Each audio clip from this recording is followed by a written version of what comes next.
Hey there. Use caution when it comes to routine involving creative activities.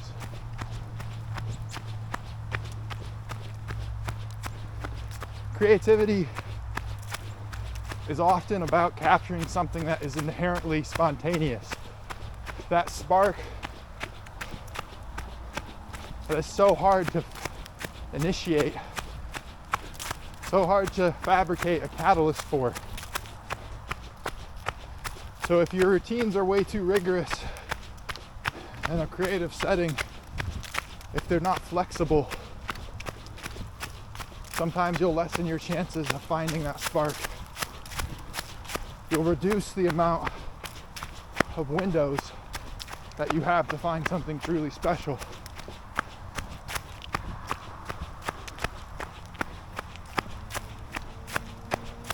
I think routines still have their place in that context. They just have to remain flexible. They have to be mutable. You have to be willing to push the time you go to bed if you find something right at the end of your normal creative block, something worth pursuing.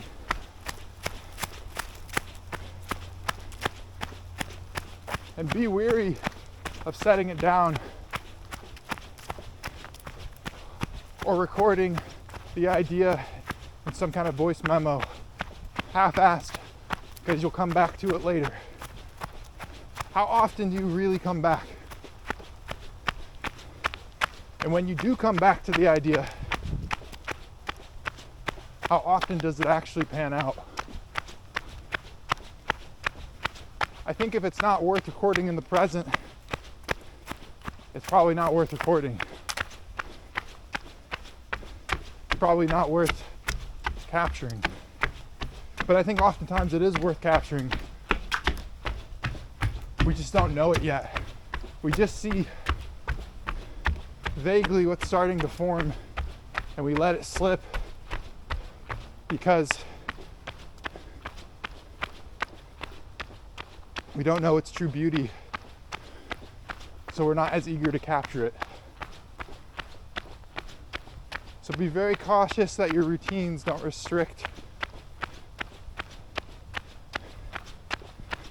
Have it be a template meant to be flexible, meant to change if that's what's required to find something great. Don't be afraid to step out of line. Don't be afraid to step to the pulse that presents itself to you, regardless of how it aligns with your timeline, with your schedule, with your plan. At least if you care about capturing it, because it doesn't come from you.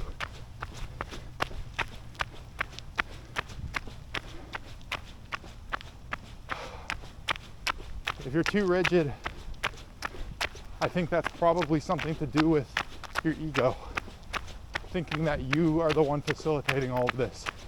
Remind yourself it doesn't come from you, and thus doesn't operate on your timeline. I love you all. Thank you.